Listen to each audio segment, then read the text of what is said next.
Patay ang tao kapag hiwalay sa Diyos. Kahit buhay pa siya, patay siya dahil sa kasalanan. Dahil sa oras na tayo mahiwalay sa Diyos, sigurado babagsak tayo ay sa pagkakasala. Dahil hindi natin kaugma o ang nagdudugtong ng ating buhay ay hindi ang Diyos. Sa Diyos tayo kumukuha para siyang damo na kapag wala tayong pinakain mula sa Diyos, lalo ng kanyang salita, tayo ay namamatay unti-unti. Parang kabayong walang makaing damo. Kaya napakahalaga ito mga kapatid sa ating mga nabubuhay dahil ang ating buhay ay maikli lamang at walang katiyakan ng kinabukasan kung kailan tayo papanan sa daigdig na ito.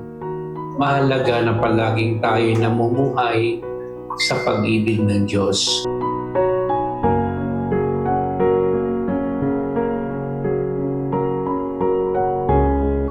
Di ba, parang nakakataba ng puso yung mga naiiwan na hindi natin nakikita na mga naiiwan din ni Bossing. Mga nagulat din sila na malaking bagay kahit nasa maliit na halaga man yan or malaki, nagmarka si Bossing.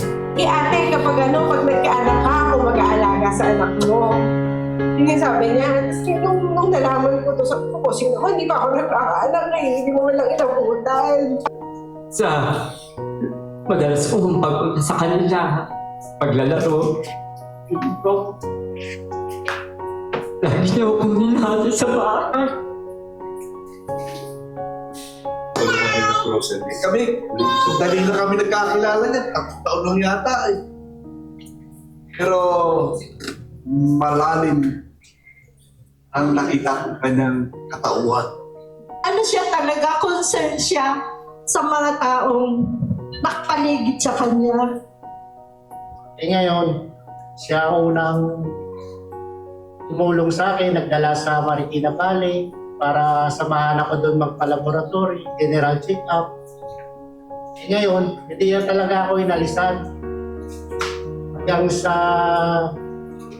yun nga, nakonfine nga ako ng 4 days doon sa Marikina Valley. Alaalang iniwan po ito. Kaya ang Sophia family po talaga ay talagang nalulungkot. Nalulungkot po kami lahat talaga. Kasi malaki yung nawala eh. Kahit anong pilit na magpasaya kami o pasayain namin ang sarili namin, malingon lang kami rin sa kaliwa. Siyempre papasok sa amin si Boss. Malaki talaga. Kaya, Lord, maunin mo ang aming site mo. Mahal ka namin. Sana tingnan mo yung mga anak mo, mga apo mo, alam ko. Love na love mo sila. Masaya na rin siguro itong aming kaibigan, no, for faith. Let's see him again in the blessed resurrection day. If Jesus comes again, makikita tayo, pero nakikita ko natin na siguro masaya rin natin. Diba yung lahat po ako, may mga benta po ako sa bahay. Kaya hindi na kailangan, bibili talaga siya para lang ipakita yung support. Napakasakit talaga, bro. Hindi ko makakalimutan lahat yung pinagsimahan natin. Mahabang kwento. Dahil kaming magkapatid ay kasanggang dikit. Kaya hanggang kamatayan, hindi kami naghiwalay. Pero ito pong sa very last minute, di ko man lang po nayakap yung tatay ko. Dumating na lang po ako, nandito na siya. Di ko man lang naibigay yung mga gusto niya, mga hiling niya noon. Ngayon, Dad, thank you sa pag-aalaga ng mga anak ko. Sa mga apo mo. Miss na miss ka na nila, Dad. May natutunan ako ngayong linggo eh. Kapag pamilya mo ang nanghingi, ang oras o panahon mo, drop everything, walang excuses, and it's not negotiable. So, yun ang promise ko kay Dad na babaguhin ko. I will find time para sa pamilya, lalong-lalo na kay Mami Pep.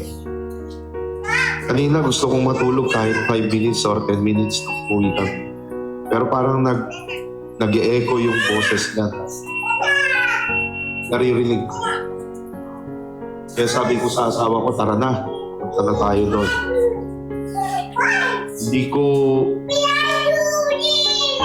Hindi ko alam kung paano ko i-express yung mga dapat kong sabihin. Kasi kung pagkikwentuhan natin kung ano yung magagandang ginawa niya, napakarami po ba. So, parang binatukan niya ako this week of telling me na kapag may kailangan ang isang pamilya, drop everything. Walang dapat i-negotiate. Again, dun sa mga kaibigan niya, naririnig pa na ako sa labas. Maraming salamat dahil hindi pala si Bossing lang yung pagkakakilala na gano'n. On the back, marami. Kilala ko yan, si Dad. Even tricycle driver o yung magpaparada ng tawag doon. Parking boys. Very generous na tao. Katulad nung sabi nila kanina, isusuko na nga lang niya, ipapamigay pa. Jesus said to his disciples, "Do not let your hearts be troubled. Have faith in God and have faith also in me. In my Father's house there are many dwelling places. If there are not, would I have told you that I am going to prepare a place for you? And if I go and prepare a place for you, I will come back again and take you to myself, so that where I am, you also may be. Where I am going, you know the way." Thomas said to Jesus, "Lord, we do not know where you're going. How can we know the way?" Jesus replied to Thomas, "I am the way, the truth, and the life. No one comes to the Father except through me." My dear brothers and sisters, the gospel of our salvation.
Nagmula sa langit at babalik sa langit sapagkat ang ating manlilikha ay nasa langit.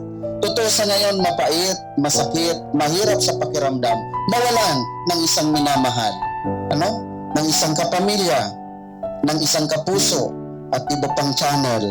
Baka may magtampo Subalit sa kabila ng ating pagdadalamhati, tayo ay binibigyan ng Diyos na ang buhay ay hindi nagtatapos sa lupa at sa kamatayan. Bagkus tayo ay umuwi sa piling ng ating Diyos Ama, sa ating manlilikha. Kung kaya't sa pagkawala ng ating minamahal na kapatid sa ating kalagitnaan, tayo ay nagpapasalamat sa Diyos sa buhay na walang hanggan. Sa buhay na walang hanggan. At yun ang maririnig natin sa mabuting balita na sabi ng Panginoon, ipaghahandaw kayo ng matitirhan.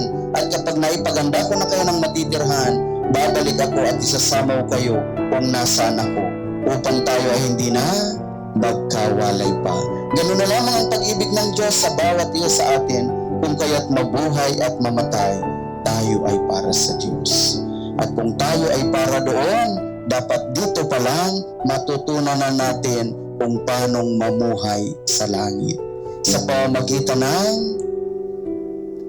pagmamahal, pag-ibig, pagmalasakit sa bawat isa, sapagkat ito lamang mga bagay na ito ang maghahatid sa atin sa piling ng ating manlilikha. Di po ba?